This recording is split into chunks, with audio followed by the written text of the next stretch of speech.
यहाँ महादेव जी माता पार्वती को भगवान का तीसरा कारण बताने जा रहे हैं कि हे गिरिजा, एक बार नारद जी ने भगवान विष्णु को श्राप दिया था। अब जब नारद जी का नाम आया तो वहाँ माता पार्वती थोड़ी अचंभे में पड़ी और माता पार्वती ने कहा कि प्रभु रुको, नारद जी ने भगवान को क्यों श्राप दिया, इसका विस्तार से मुझे बताना। नारद श्राप दीन एक बारा, कल्प एक तेहि लई अवतारा। वहां पर एक कल्प में भगवान ने नारद के श्राप के कारण अवतार लेना पड़ा। अब जब पार्वती जी ने कहा कि प्रभु, एक तो नारद जी पूर्ण ज्ञानी है, दूसरा नारद जी भगवान विष्णु के भक्त हैं, तीसरा कि नारद जी मेरे गुरु हैं, अगर गुरु की चर्चा चल रही है तो वह मुझे आप विस्तार से बताइए।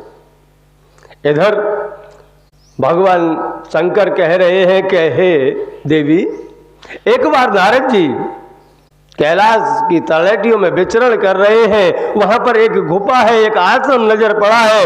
उस आश्रम के अंदर मन स्थिर होने लगा है, नारद जी का मन स्थिर होने लगा। तो नारद जी उस आश्रम में रुक गए कि हिमगिरी गुहा एक अति पावन, वह समीप सुरसरी सुहावन। कि उसकी तलहटी में से आश्रम की बगल में होते हुए गंगा जी प्रवाहित हो रही है, मन निर्मल होने लगा है और नारद जी उस आश्रम में स्थिर हो गए और बैठ करके वहां भजन करने लगे। नहीं तो यहां पर एक बात ये भी आती है, क्या नारद जी कभी बैठते नहीं के? हाँ, नारद जी को श्राप लगा हुआ था। नारद जी हमेशा विचरण करते रहते हैं, वह एक जगह स्थिर नहीं हो सकते। और वह श्राप राजा दक्ष ने दिया था। वो दिया क्यों? क्योंकि राजा दक्ष के यहाँ जो भी संतानें होती, उन संतानों को नारद जी मोक्ष के मार्ग पे चढ़ा दिया करते थे। अब इधर को दक्ष राजा परेशान हो गए कि नारद जी सभी बच्चों को मोक्ष के मार्ग पे चला रहे हैं, तो मेरा ये वंश आगे बढ़ेगा कैसे? इसलिए वहां दक्ष प्रजापति ने नारद जी को श्राप दिया कि जाओ, आप चलायमान रहोगे, आप मेरे बच्चों को स्थिर नहीं रहने दे रहे, मैं आज से श्राप देता हूं कि आज से आप भी एक जगह स्थिर नहीं रहोगे। लेकिन वह आश्रम इतना पवित्र था, इतना मन को निर्मल करने वाला था कि नारद जी की जो चलायमान का श्राप था वहां गति स्थिर हो गई। और नारद जी का जब स्थिर हो जाना और भगवान का भजन करना, तो भजन जब स्थिर हो जाते तो भजन अच्छा ही होता है। और जब कोई भी संत, कोई भी महात्मा अपने अनुष्ठान भजनों में मग्न रहता है तो इस संसार का भी नियम ऐसा ही है नारद जैसा, कि कोई महात्मा भजन कर रहा हो तो श्री महंतों को, श्रीमंतों को सबसे पहले तकलीफ होती है। ऐसे ही नारद जी जब भजन करने लगे तो इंद्र को सबसे पहले तकलीफ हुई कि क्या नारद जी मेरा इंद्रासन लेना चाहते हैं जो इतनी कठोर तपस्या कर रहे हैं। ऐसे ही इस संसार का नियम है, कोई श्रीमंत है तो उसको लगेगा कि मेरी कुर्सी छिन जाएगी, तो किसी संत को वो भजन भी नहीं करने देंगे।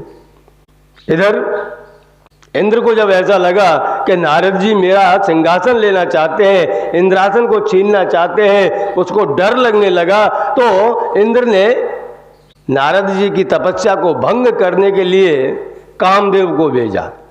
आप देख लेना, कोई ना कोई परेशानी होगी तो सबसे पहले श्रीमंतों को दर्द होना चालू होगा।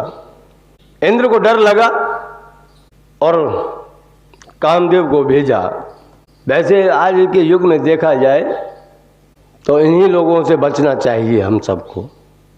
अगर आपको प्रभु का भजन करना है, प्रभु के चरणों में स्थान प्राप्त करना है, तो इस माया जाल से तो बच करके ही रहना पड़ेगा।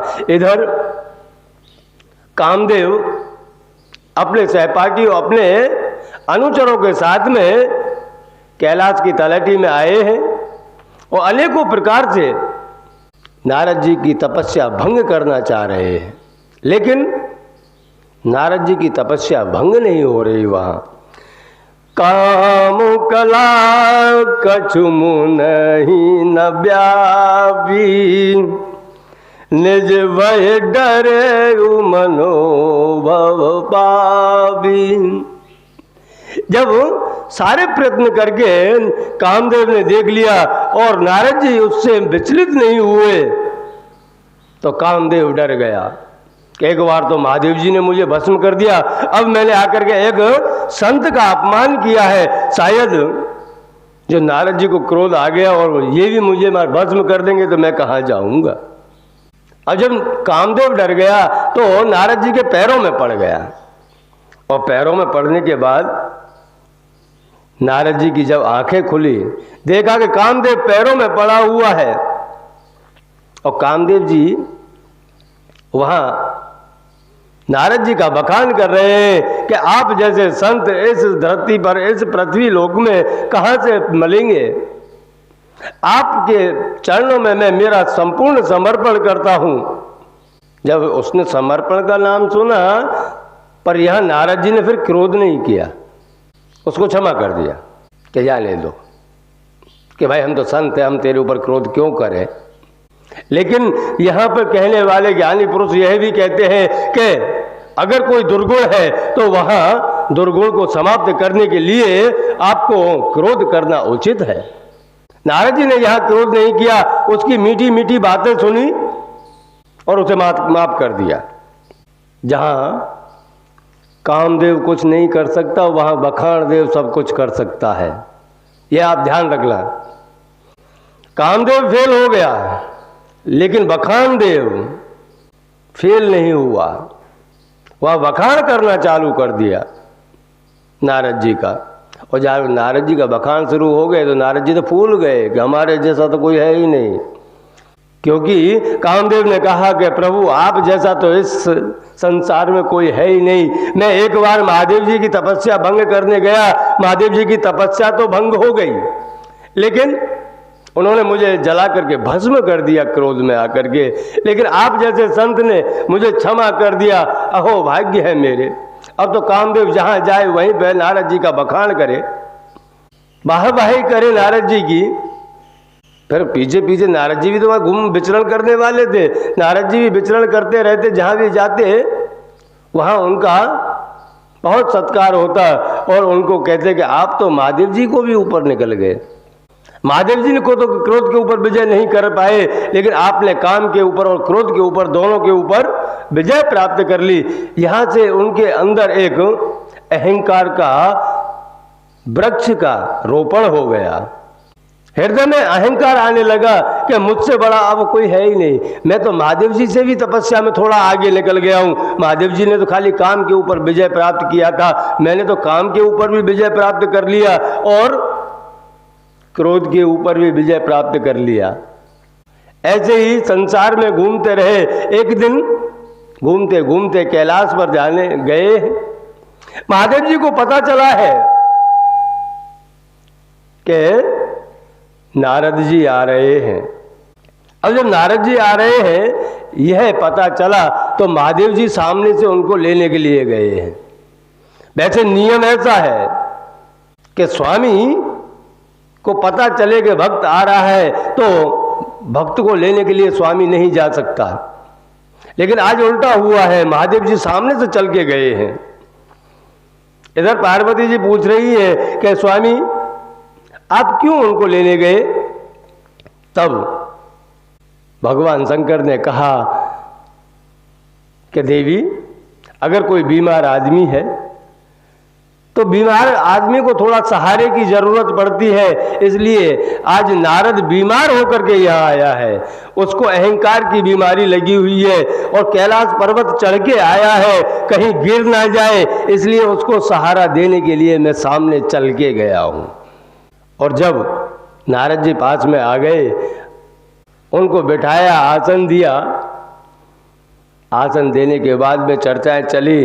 उस समय नारद जी ने महादेव जी को कहा कि प्रभु मैंने आप लोगों की कृपा से कामदेव के ऊपर विजय प्राप्त कर ली है। जब इतना सुना है तो महादेव जी को विचार आया कि नारद जी हैं, संत हैं, कैसे भी है, पर उनका उद्धार करना भी हमारा धर्म बनता है। इसलिए मैं इनको समझाऊं कि आप ये बात मुझे तो बता दिया, वो अच्छा किया, लेकिन आप यह बात विष्णु भगवान को मत बताना। अगर कहीं चर्चा भी चल रही हो तब भी यह बात उनको मत बता देना। यहाँ महादेव जी कह रहे हैं, तेम जन हर ही सुनावहूँ कबहूँ, चहु प्रसंग दुरावहूँ तबहूँ, के अगर ऐसा कोई प्रसंग भी आ जाए तब भी आप भगवान श्री हरि को ये बात मत बताना।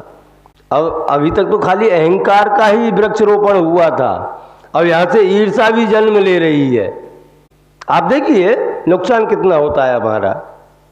ईर्षा ने उत्पन्न हो गई है, ईर्षा ने जन्म ले लिया है कि महादेव जी मुझसे जलते हैं, मैं उनसे भक्ति में एक स्टेप आगे निकल गया हूं। इन्होंने तो खाली काम के ऊपर विजय प्राप्त किया था, मैंने तो काम और क्रोध दोनों के ऊपर विजय प्राप्त किया है, इसलिए महादेव जी मुझसे जलते हैं।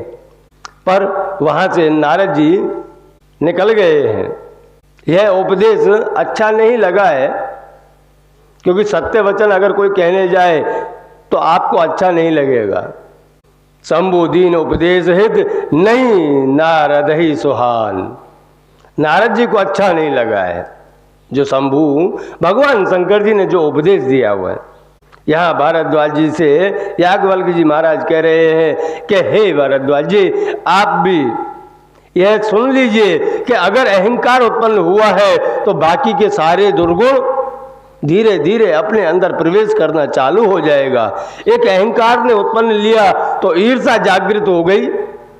धीरे धीरे विचरण करते करते एक दिन नारद जी बैकुंठ धाम पहुंच गए, और जब बैकुंठ में पहुंचे तो भगवान विष्णु अपनी शेष सैया पे आराम कर रहे थे। नारद जी ने जाके प्रणाम किया, प्रणाम करके आसन ग्रहण किया, और आसन ग्रहण करके अब नारद जी ने जो राम कथा किया करते थे, आज से उन्होंने काम कथा करना चालू कर दिया है।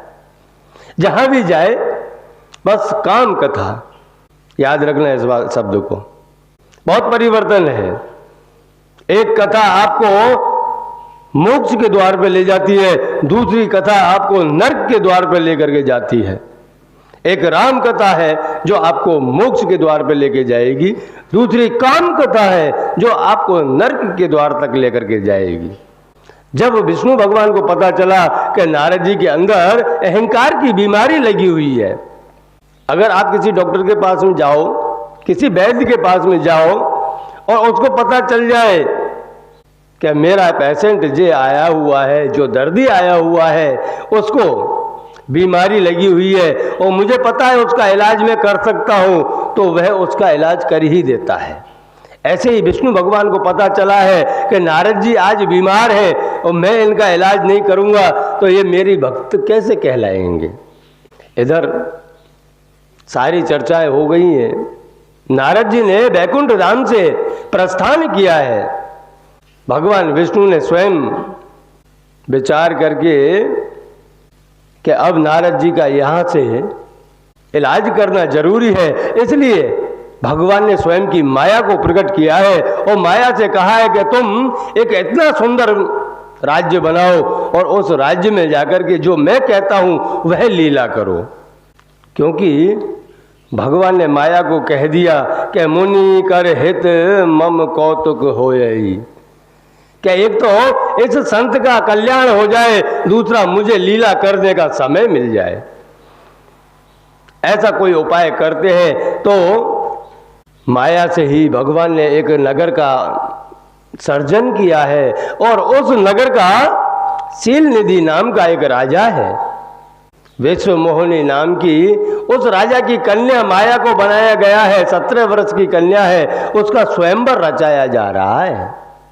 नारद जी घूमते घूमते उसी राज्य के ऊपर होते हुए निकले। उन्होंने देखा कि बहुत बैकुंठ जैसा ही कोई सुंदर नगर है और ये नगर मैंने पहले कभी नहीं देखा, ला नीचे जाकर के देख करके आता हूँ।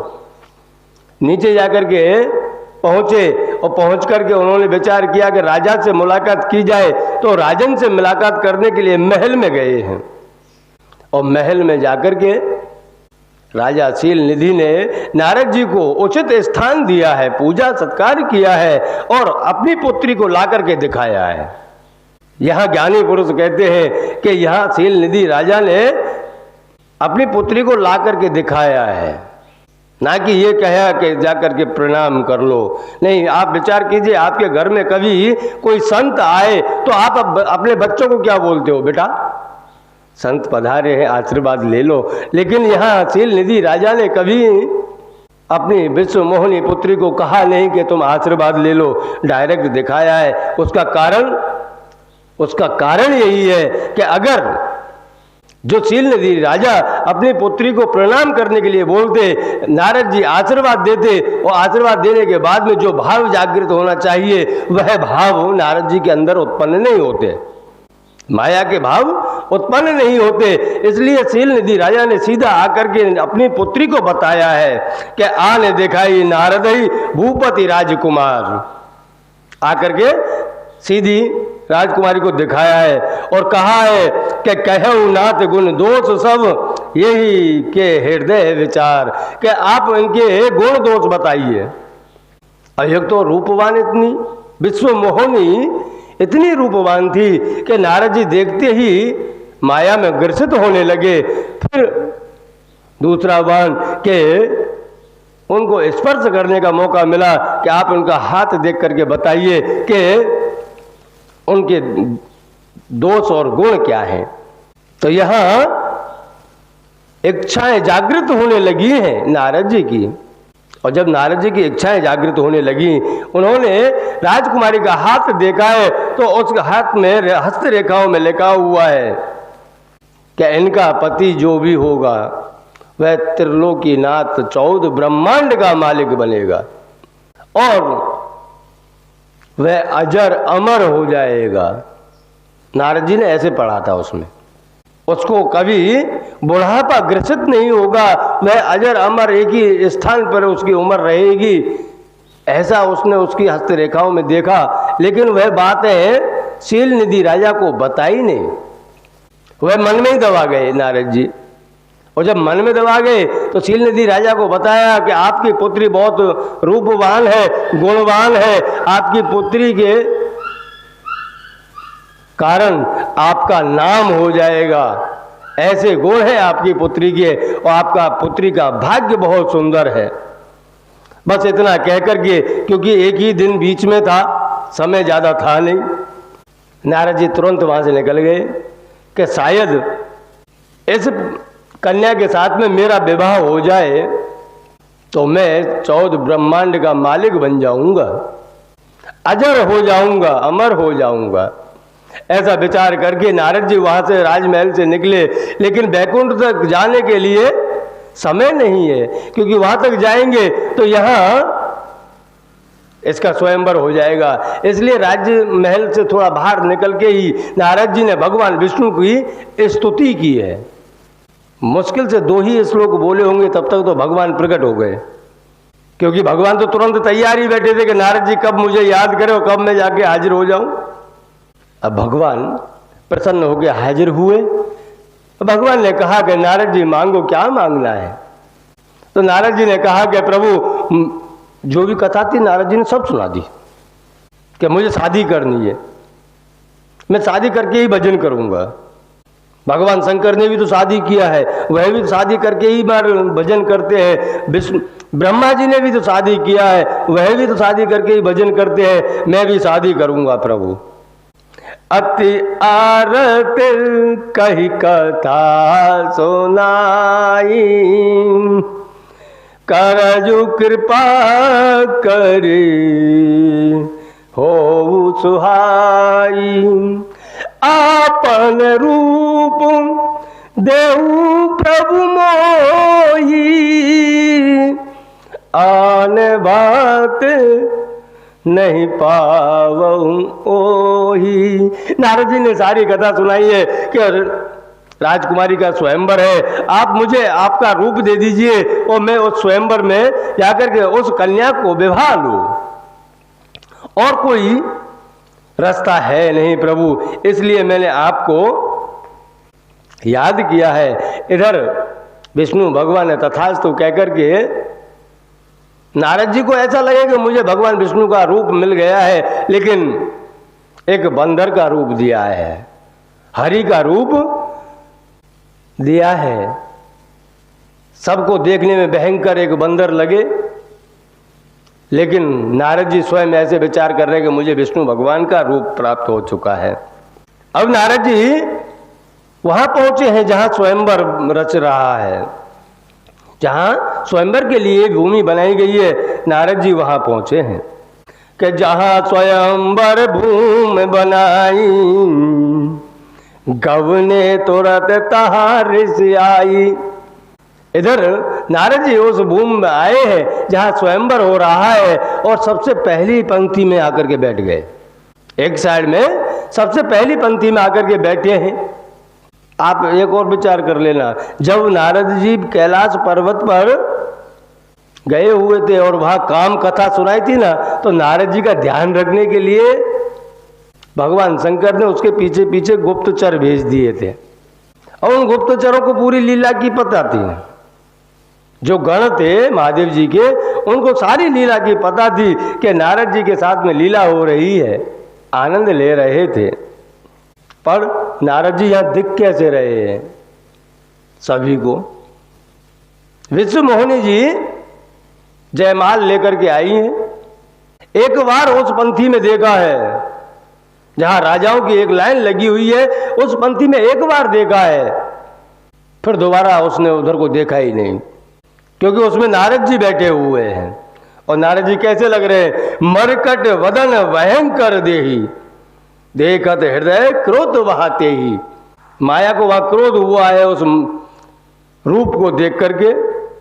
और यहाँ ऋषि मुनि ज्ञानी पुरुष ऐसा भी कहते हैं कि विश्व मोहिनी उस लाइन में फिर दोबारा देखी ही नहीं, जाने की तो बात ही दूर है, उस लाइन में गई ही नहीं, देखने को भी नहीं गई। क्यों नहीं गई? वैसे महापुरुष ऐसे कहते हैं कि जहां जिस स्थान पर संत महात्मा बैठे हों, उस स्थान की तरफ माया भी नजर नहीं कर सकती। और माया नजर नहीं कर सकती क्योंकि उस लाइन में संत बैठे हुए और उनकी जो संगात बैठी हुई है, उनको भी कभी माया ग्रसित नहीं हो सकती। महापुरुष उसका ऐसे अध्ययन करते हैं। अगर आपको माया से दूर रहना है तो किसी संत का संग करो जाकर के। इधर नारद जी बैठे हुए हैं, लेकिन माया उधर को गई नहीं है, विश्व मोहिनी गई नहीं है। दूसरी लाइन में जाकर के जो बीच में भगवान विष्णु एक राजकुमार का रूप धारण करके बैठे हुए थे, उनको जयमाला पहना करके उनको जयमाला पहना दी, स्वयंवर पूर्ण हो गया।